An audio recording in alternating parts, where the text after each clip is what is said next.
Hello and welcome to the Antiquarian Outlook for Week 2 of 2026, starting January 5th. I'm Spencer W. Stuart, Collections Advisor, author of Contemporary Issues in Rare Books and Manuscript Collecting, and host of the monthly webinar, Collecting Insights. For more details on my services, publications, and programs, follow the links below, along with links to the various auctions we'll discuss in this program. On to last week's results. Monday, Purcell Auctioneers had a timed auction, Antiquarian, Modern Literary, and Signed Editions. There were 462 lots offered, of which 334 sold, making for a 72% sell-through rate. Highest price realized was for lot 397, Seamus Heaney's North from 1975, a first edition. Estimates were set at 300 to 400 euros, realizing 300 euros. A lot that exceeded expectation was 205, J.M. Singh's Queens, with 9 color reproduction stained glasses by Harry Clark. Estimates were set at 15 to 30 euros, realizing 123 euros. On to Tuesday, New England Book Auctions had fine books and ephemera. There were 216 lots offered, of which 213 sold, making for a 99% sell-through rate. Highest price realized was for lot 54, Edgar Allan Poe's The Raven, illustrated by Gustave Doré. This edition published in 1884. The winning bid was $700 US. On to Wednesday, Rago Arts and Auctions had prints and multiples. There were 174 lots offered, of which 154 sold, making for an 88.5% sell-through rate. Highest price realized was for lot 104, Andy Warhol's Albert Einstein, a print from the 10 Portraits of Jews of the 20th Century portfolio, done in 1980. Estimates were set at $100,000 to $150,000 US, realizing $152,400 US.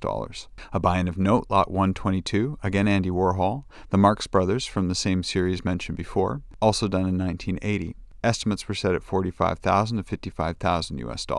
A lot that exceeded expectation was 221, David Bowie's Star from 1998, a lithograph. Estimates were set at $1,000 to $2,000 US, realizing just above $8,000 US. Still with Wednesday, University Archives had rare autographs, manuscripts, and books. There were 521 lots offered, of which 512 sold, making for a 98% sell-through rate. Highest price realized was for lot 53, Thomas Jefferson's personal copy of Plutarch's Morals. Estimates were set at $26,000 to $35,000 US, realizing $90,000 US. A buy-in of note, lot 490, a manuscript fragment believed to be done in the hand of Isaac Newton. Estimates were set at $18,000 to $20,000 US. A lot that exceeded expectation was 103, an autograph letter signed by John H. Seurat from 1863. Estimates were set at $3,000 to $5,000 US, realizing $14,000 US.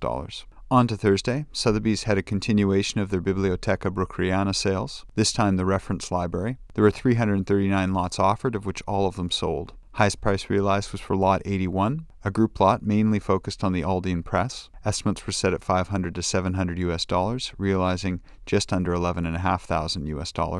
A lot that exceeded expectation was 247, again a collection of books mostly related to the book collector Robert Hoe. Estimates were set at $700 to $1,000 US, realizing just above $10,000 US.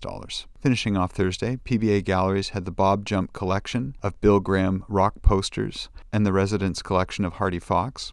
There were 460 lots offered, of which 293 sold, making for a 64% sell-through rate. Highest price realized was for lot 286, Ansel Adams' Half Dome from Sentinel Bridge, taken in 1938, however printed between 1962 and 63. Estimates were set at $20,000 to $30,000 US, realizing $10,000 US. A buy-in of note, lot 411, Robert Brechtel's House near Stinson Beach, an aquatint done in 1998. Estimates were set at $3,000 to $5,000 US. A lot that exceeded expectation was 241, one painting and 2 prints connected to the band The Residents, done between 1974 through to 1985. Estimates were set at $200 to $300 US, realizing just above $4,000 US. For a hyperlinked list of next week's auctions we have an eye on, please get in touch with us directly. The Antiquarian Outlook, as always, is totally independent. Its producers do not hold inventory, nor do they represent any consignments or acquisitions mentioned. In the news, the January sessions for Collecting Insights are already underway. However, registration is now open for the February sessions. So follow the links below to see which sessions may work for you. As always, registrants receive a complimentary copy of Contemporary Issues in Rare Books and Manuscript Collecting. And if you have any questions, please do not hesitate to get in touch with us directly. Well, that's been the week from here. What did you think of last week's results? Anything that surprised you? Anything you had your eye on? Please make sure to put some comments below and we'll keep the conversation going. Remember, if you want to stay up to date, be sure to like this video, subscribe to the YouTube channel, turn on your notifications, and let others know about this program. Thanks again for tuning in. All for now. We'll see you next week.